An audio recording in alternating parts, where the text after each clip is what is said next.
कैरी घेतली आहे। कैरी आपल्याला कडक पाहिजे, मऊ नको आहे, म्हणून अशी दाबून बघायची। आता याची साल काढून घ्यायची आहे। साल काढून घेतल्यानंतर याचे बारीक काप करून घ्यायचे। असे पातळ काप करून घेतले आहेत। कढईत मी 2 चमचे तेल घेतले, त्यात 1 चमचा मोहरी घालायची। मोहरी तडतडली आहे। आता मी यात 1 चमचा मेथीचे दाणे घालते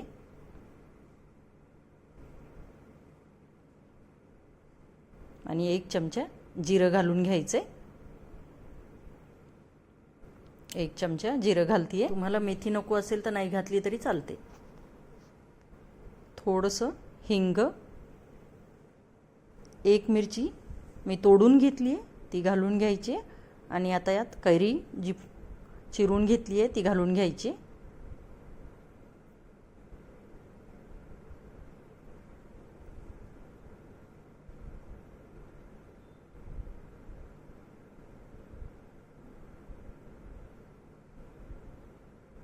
आता ही परतत असताना यात मीठ घालून घ्यायचे।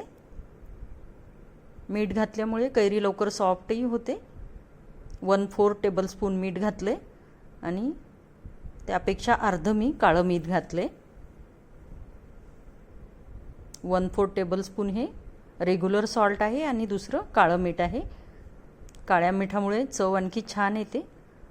आता 2 मिनिट आपल्याला कैरी यावर परतून घ्यायची आहे, म्हणजे ती सॉफ्ट होईल, म्हणजे शिजवून घ्यायची आहे।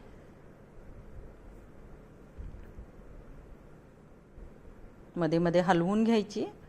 आता 2 मिनिटानंतर कैरी सॉफ्ट झाली आहे। आता यात गूळ घालून घ्यायचा आहे।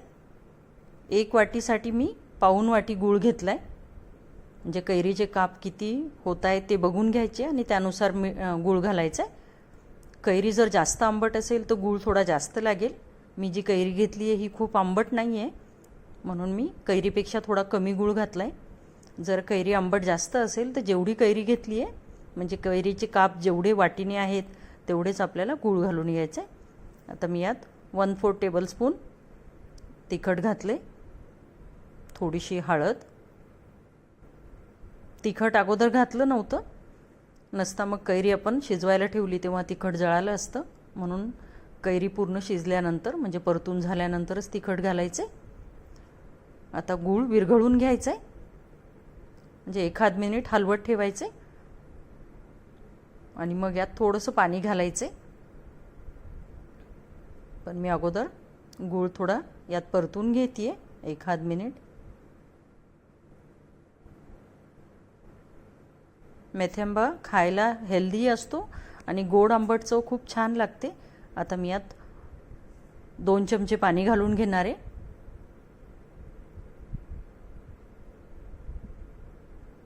1 चमचा घातले, आणखी 1 चमचा घालून घेते आणि पाणी मी गरम करून मग थंड केलेलं पाणी आहे। आणि आता 2-1 मिनिट आपल्याला हे लो फ्लेमला झाकण ठेवून उकळून घ्यायचे।